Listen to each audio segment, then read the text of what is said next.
I picked up one of these kits. These are very similar to the kits that you'll buy online from the Panther Primitives and different places.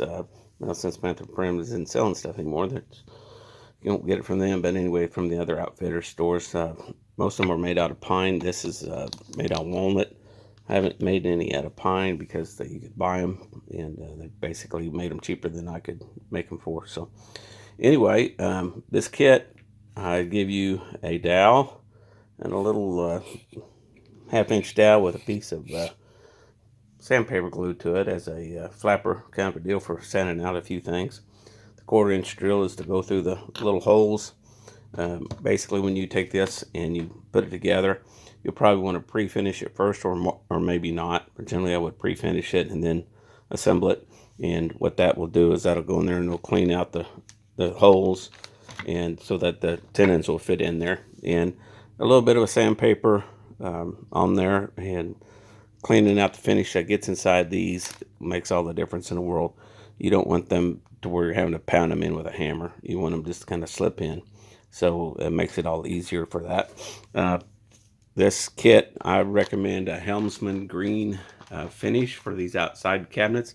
They make a nice dark finish on the walnut, and it's waterproof, and it's just a dandy little finish. You can brush it on, and in a day or two it will dry up, and you'll have a good finish for it. So what I'm going to do is go ahead and assemble this and use the various parts that are in here and get this all assembled, and we're going to take that and get started right now.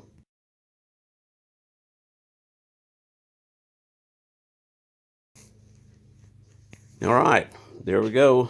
I added a couple more tools, a pair of needle nose and a rubber mallet. I'm going to use the needle nose to bend this little flap a little bit, or I may need to cut that with scissors. I've taken the parts out. This is your candle stick laid in there. You may need to put a little dab of glue in there if that doesn't fit tight.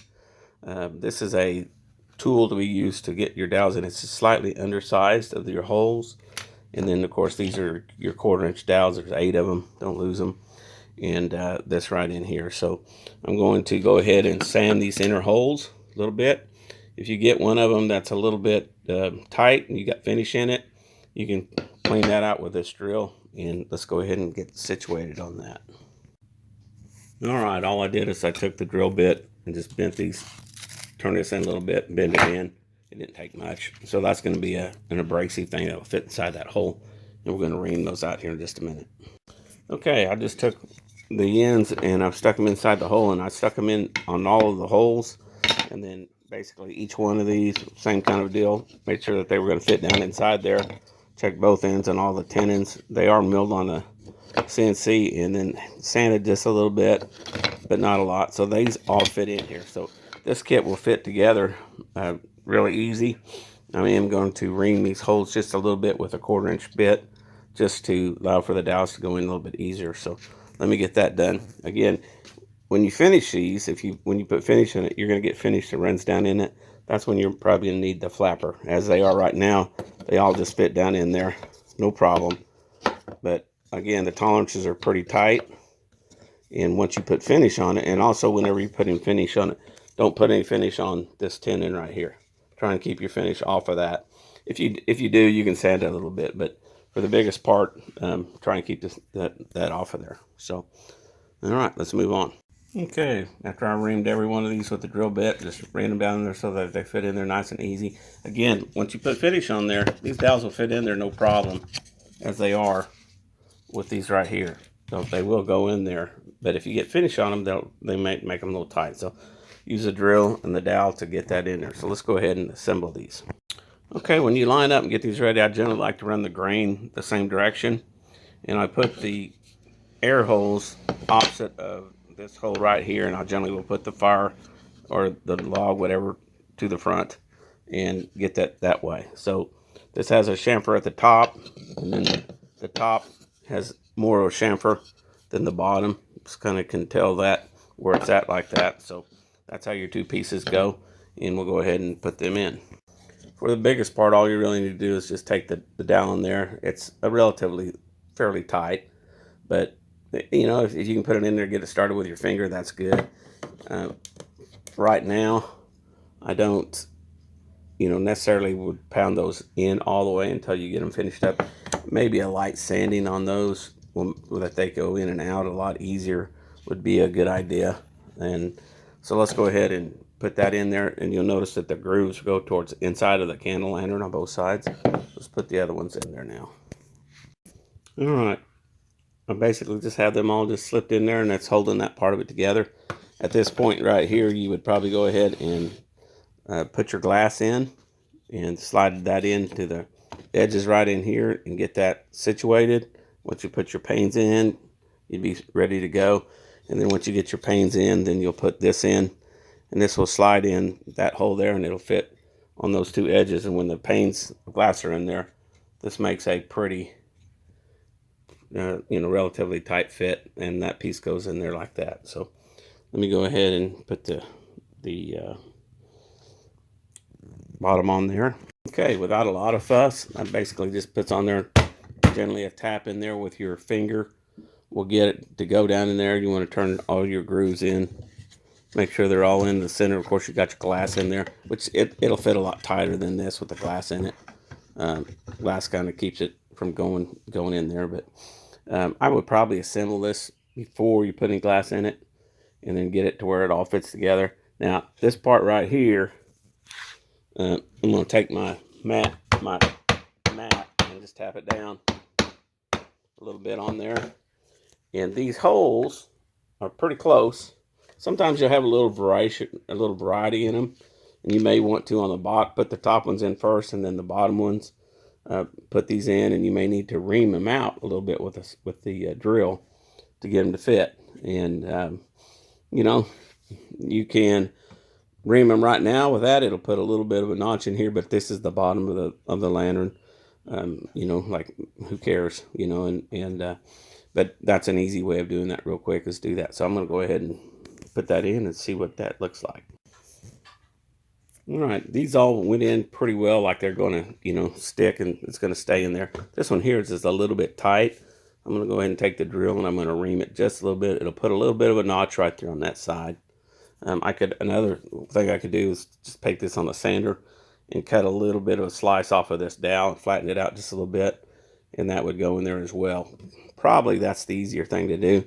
Get a piece of sandpaper, scratch it back and forth on the sandpaper and flatten it out.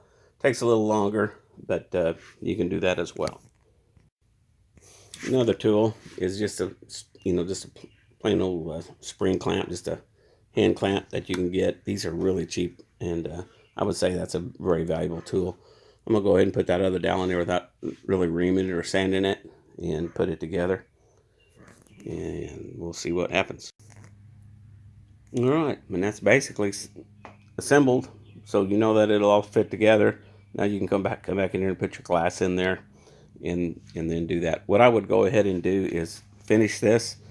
Basically go lightly sand it all with maybe some 220 grit sandpaper.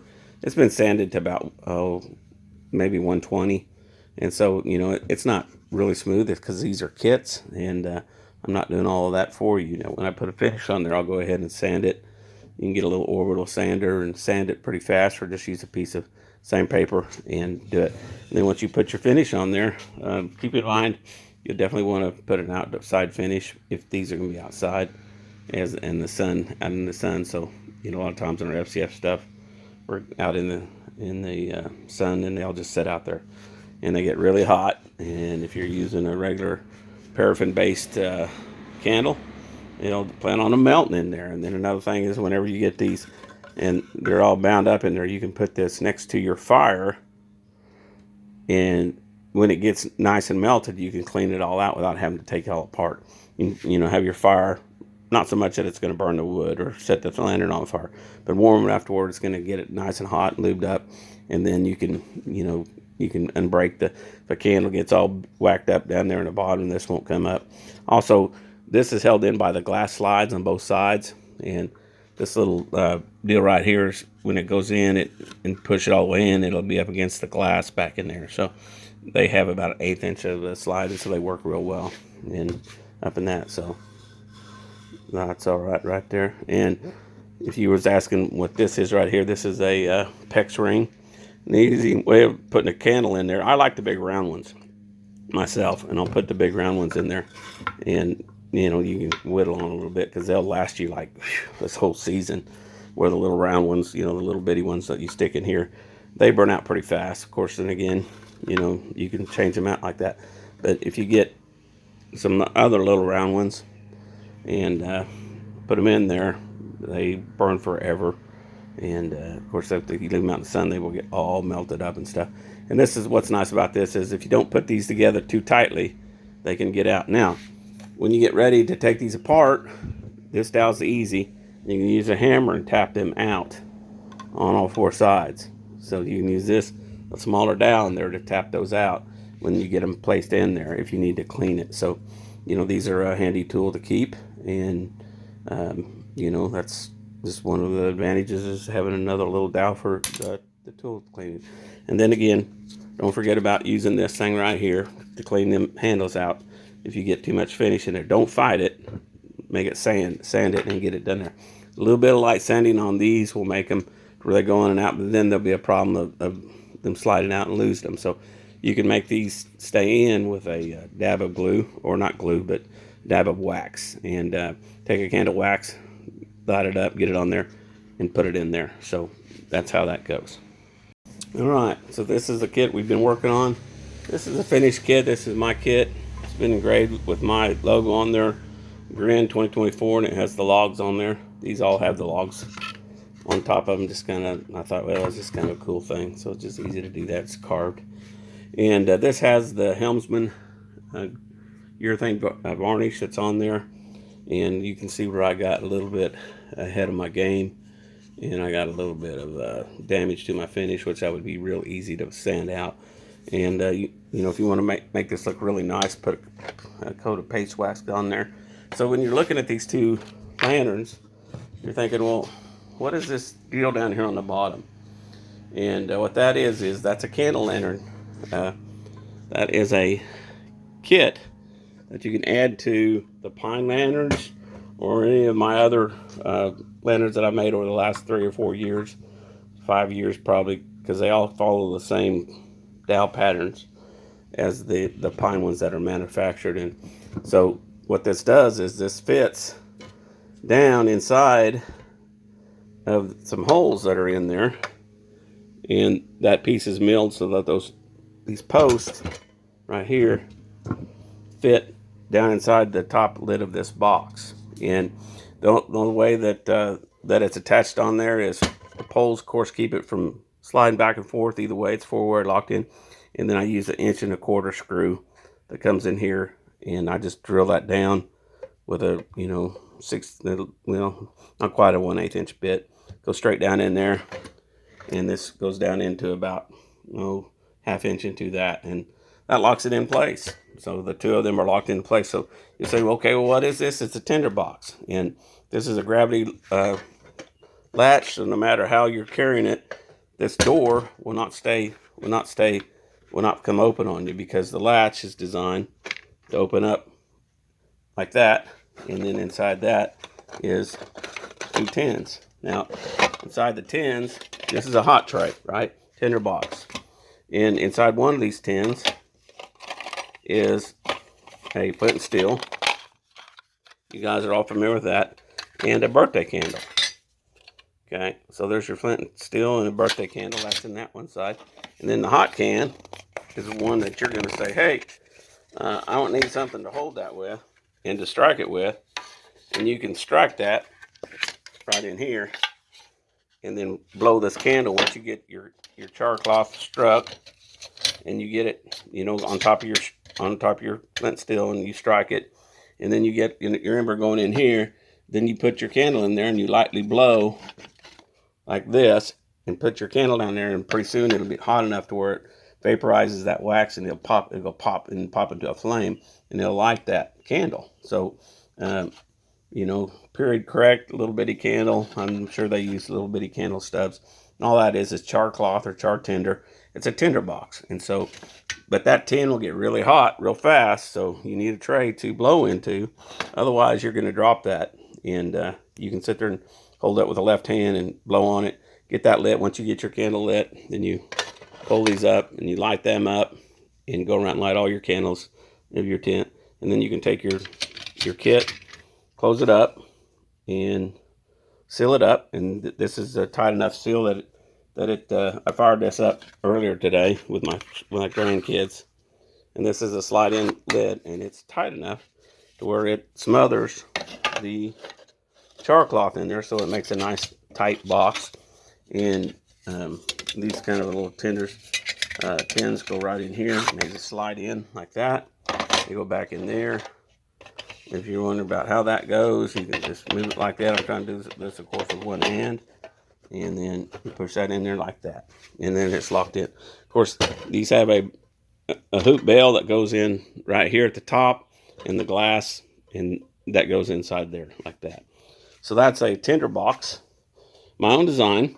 And yeah, I think it came out pretty cool. That's box jointed, 6-sided. And it's a really cool box made of walnut. And this walnut and wood was cut from trees that I had a handle in, come bringing them back to the house here in log form, and cut them into 4-foot long logs, put them on that bandsaw, resawed them into lumber, and there's a stack of walnut right there. Resawed them into lumber, 1 inch, 1.25 inches thick, almost 4 foot long. I can go right at just a hair under 4 feet. And this is a bunch of oak that I have, and then I have a bunch of cedar and different stuff. So, but the wood is a labor of love. That's the hard way of doing it. But then again, when I make these projects, it's reasonable, and I don't have to worry about so much. It's putting it all together. So, anyway, that is cool. And just to bring this up to speed, we're getting ready for our FCF National Rendezvous, and my trailer's ready to go.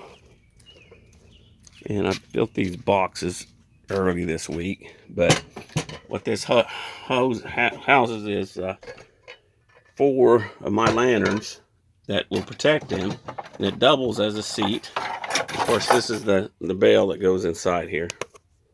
This just slips down inside that real quickly, and then you got a handle that you can carry without burning your hands.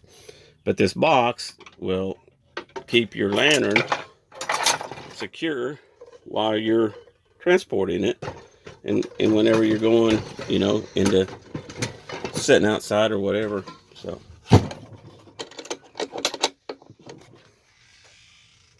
there it is. And then I've got 2 of these, and these are of course box jointed, and they got little cedar skids on the bottom, like a shed does on the very bottom. And so they're pretty cool. They're sealed with weather seal. The whole kit with 4 walnut lanterns, neighborhood probably